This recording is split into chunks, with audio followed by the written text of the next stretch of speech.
Yeah, I've been having some really gentle thoughts this morning about the things that we've been talking about recently. Coming to this space and sharing our ideas and thoughts and how we feel about certain things.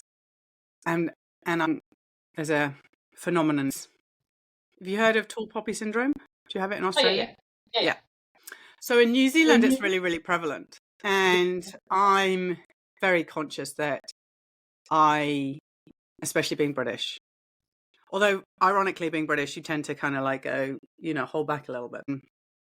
I was youngest child and very big, dominant players in my family and lots of conflict and issues.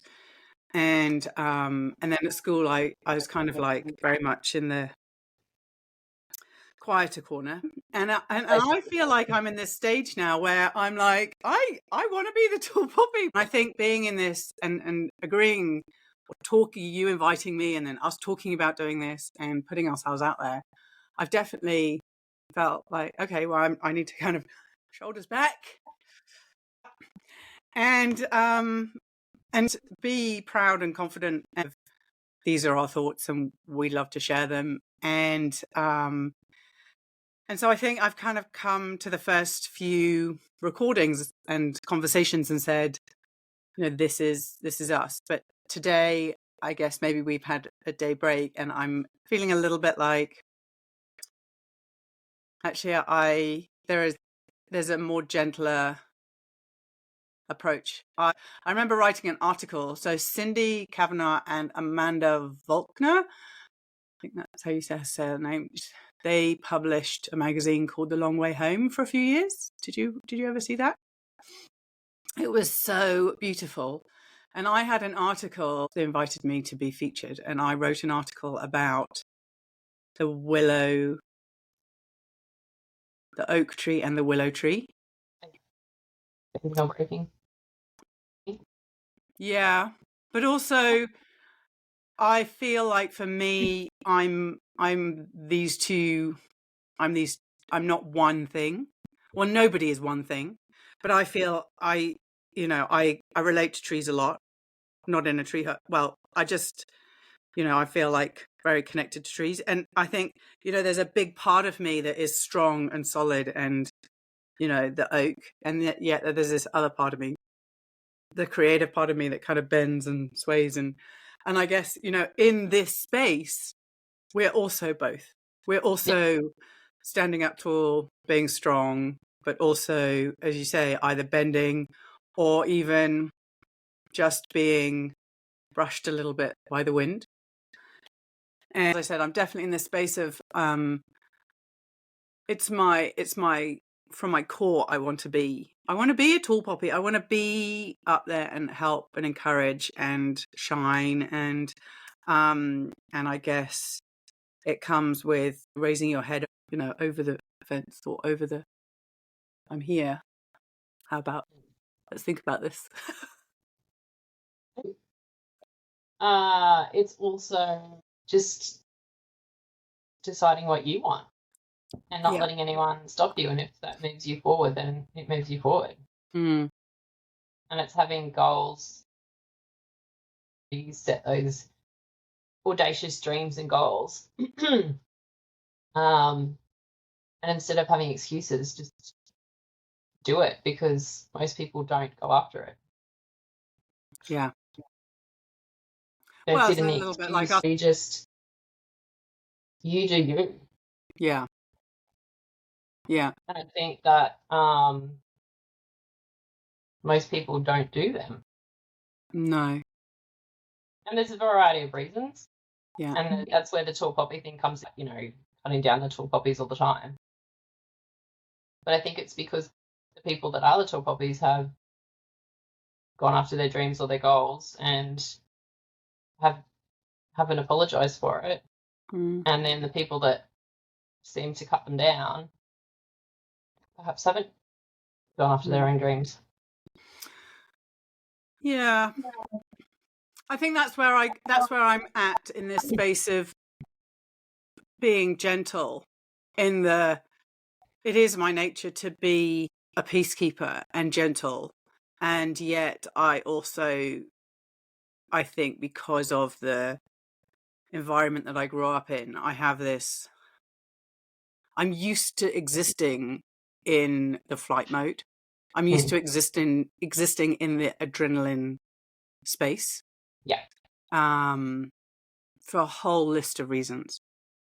And that's why potentially I think taking risks, it's a norm for me. But I'm also peacekeeping and apologetic on the way.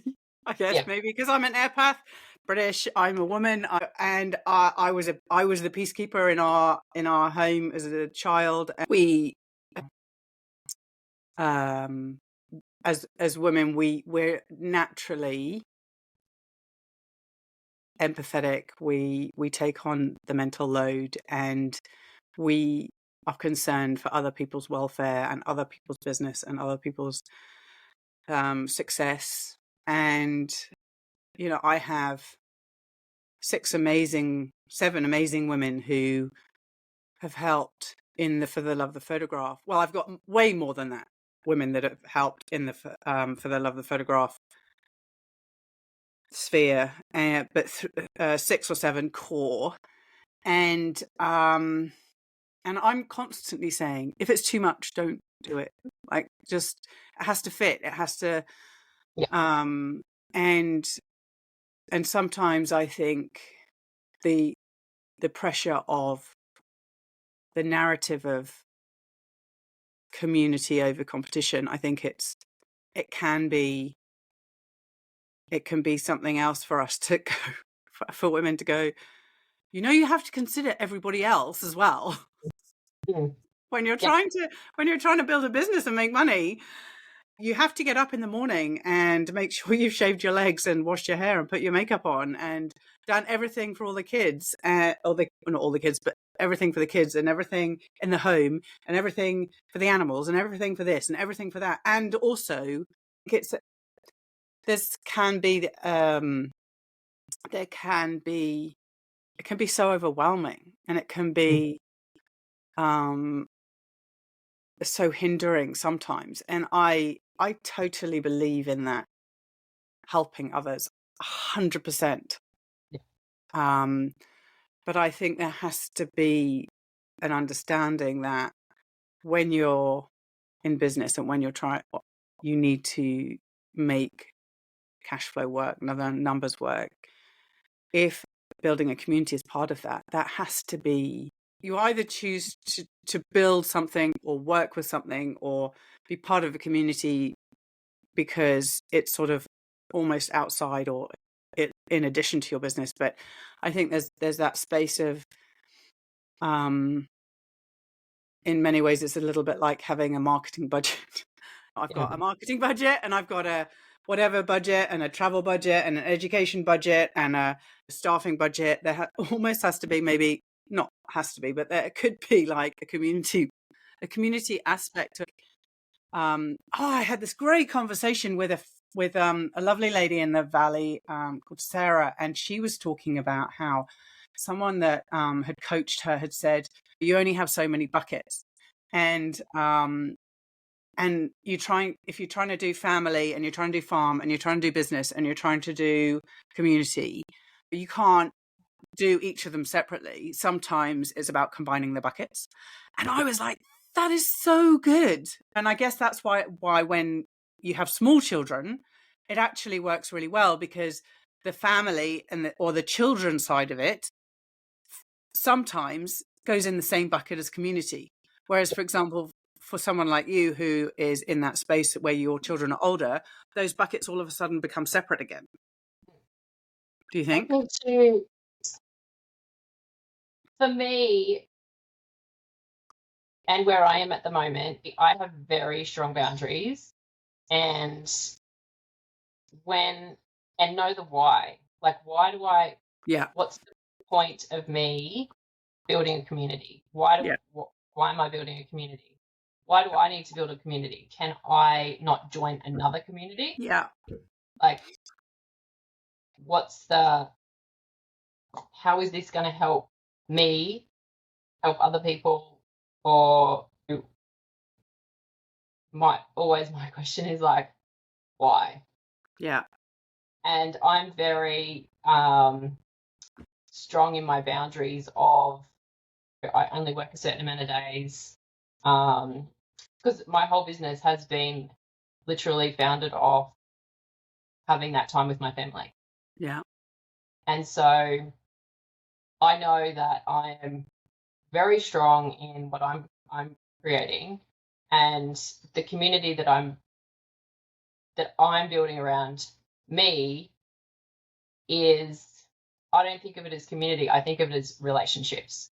Whereas I'm already paying to be in two communities. They're both photography. One's definitely more business. One is the art of photography and sort of finding out who you are as a photographer. So for me, where I'm at the moment, the community I'm building around me is very refined and very close-knit. And the women that I have around me, they're my friends. The community that I'm building around me is more relationships, whereas where I'm at the moment, I'm paying to be in communities. Yeah. That's very much my kind of, I suppose, buckets of how I divide it up. Because my boys are both work, they're both got girlfriends, they both have cars, their own money. So I don't have the little kids that I get to see all the time, that I get to be with all the time. I'm literally like, okay, texting them going, okay, so when are you coming home? I want to see your face. Yeah. So for me, it's very defined in what buckets I have. Yeah.